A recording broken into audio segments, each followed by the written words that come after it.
chiều nằm đang tập bên này có để cho mưa tự tạo là video đang mưa bông sạtទាំងអស់គ្នាបុកលីងគីឡូគេនៅបៀមមិនអ្នកខ្លះអត់ស្គាល់លីងគីឡូទេពួកប្រភេទនេះខ្ញុំធ្វើឡើងតាមវាតូចមកវាក៏សម្បកធំរបៀបនេះឯងវាអត់សូវខ្ពស់ផងវានៅដើមត្រាយដើមនេះឡើងនេះក៏ដើមត្រាយធ្វើខ្ពស់អត់ពួកវាគឺសម្បកបែបនេះ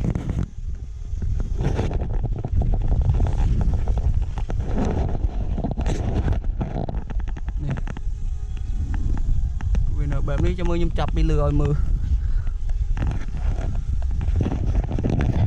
ព្រមសត្វលីងគីឡូគឺបំបានសត្វសកាកែវហ្នឹងឯងតែស្មុកធំ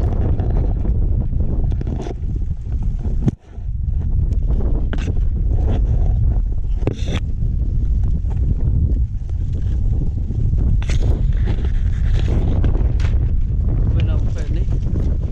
តែច្រឡំដល់ស្មុកដោវាមិនយកស្មុកដោទេស្មុកលេងគីឡូមកខ្ញុំចូលពីខាងនេះទៅវិញអាចចាំងឆ្ងាយតែច្រកវាគឺច្រកចូលពីខាងនេះអង្ឆ្វេង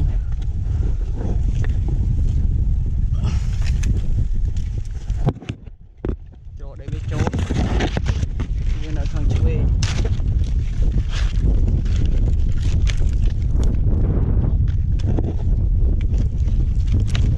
វាចូលខ្ញុំដាក់កាមេរ៉ាចូល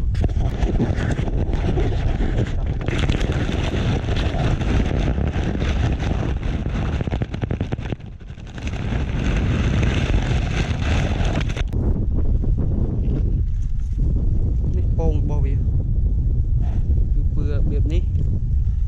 ចូលទៅមើលក្រោមវិញមើលវាចង់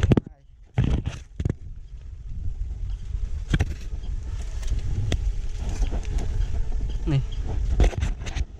អូខេឃើញពងវាគឺពងរបៀបនេះ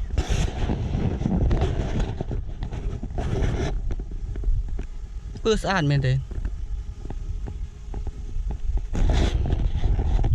ខ្លាចតែពេលយើងប៉ះពងវាធំក្លិនដាយធំក្លិនអីដូចសត្វដទៃដូចមឿនពពួកអីពេលវាធំក្លិនមនុស្សធំក្លិនដាយនឹងលើពងវាអត់ហ៊ានមកក្រាបទៀតទេវាអត់ហ៊ានមក